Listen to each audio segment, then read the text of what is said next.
Okay, so here we are inside Unity for the first time. It's quite a complex interface, so this first game is going to be specifically designed to only use the console. So if you don't see what I see, then go to the top right of Unity and then click the drop down, which is the layout drop down, and just go to default so that it ends up looking like this. And then I want you to find the console. Now there are a few ways to find the console. One is you could go to the window drop down and then look for console, which is at the very bottom on the Mac, and it will flip over to console, or you just look for the console, which is in the bottom section of the screen next to project. All right, let me talk you through the console just a little bit. So what do we have here? We have an ability to clear lines off the console. The console, by the way, is just going to be full of lines of text, and our entire game is going to be running in this console just for this project. And the purpose is we don't want you to be confused by all this other complexity of Unity. Of course, if you're already highly experienced with Unity, you can completely skip this section and just move straight on to the next one.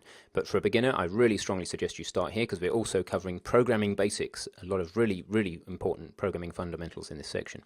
So back to the console. You can clear it, you can collapse it, we'll talk about that later. So all of these bits, don't worry about. The bits you do need to be a little bit aware of, especially before we move the console, is these top right 3 buttons.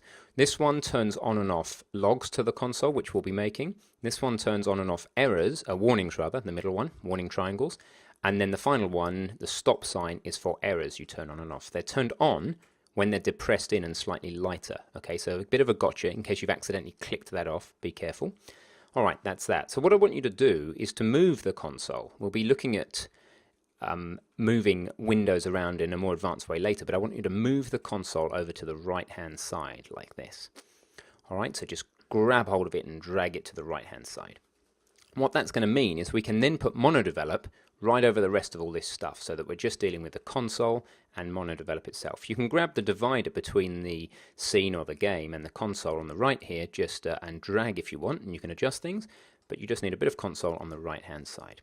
Okay, now before we leave the Unity editor, I just want to delete the main camera in the hierarchy. So look for the hierarchy on the left, main camera, and either go to edit and delete or right click and delete because we just don't need it for this project. Okay, next we're going to create an empty game object because in order for our script to run, it needs to be attached to a game object. So we're going to go to game object, create empty from the game object menu, and I want to rename this game object number wizard. Capital N, capital W, and you can leave no space if you wish, that's fine. This is called Pascal case. It means all the kind of components of the word have uppercase, so number wizard like that. All right, so that's an empty game object. How are you going to add a script to it? A couple of different ways. You could go to Inspector, Add Component, New Script. Let's do it that way. And then type number wizard, the same component name as the game object name in this case, which will normally be the case, but you can add multiple scripts or components to the same game object. So now we have a number wizard script. It's sitting in the base of assets. Let's be tidy from the start and put it in a folder called scripts because that's how we're going to go on. So I've made a folder by right-clicking down in assets, going to create and then folder, called it scripts, and then drag number wizard into it. Fantastic. All right, this other thing here, main, it's the scene or the level used interchangeably. It's also at the top of your screen up here, main. We need some sort of scene or level. We need at least one level for the game to run, so that needs to be there. That's just fine. All right, so we've created our number wizard script. Let's go into it. Now just quickly rearrange your mono develop. Move it to the left-hand side of your screen so that you can see ideally both mono. If any funny toolboxes come up in mono, just close them. So you can see both mono and the console. So click on your console in Unity, Command or Alt tab, maybe back to mono develop, and just jiggle between them until you can see as much console as possible.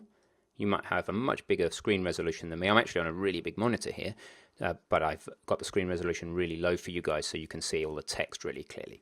So this is the situation we want to end up with, just with the console visible on the right and the code visible on the left. Fantastic, we're going to write our first bit of code right now. Let's do it. So we're going to go inside the start function. For now, we're only going to focus on what's going inside the start function. We're using that because we know it's going to run. It runs at the very beginning when the game first runs.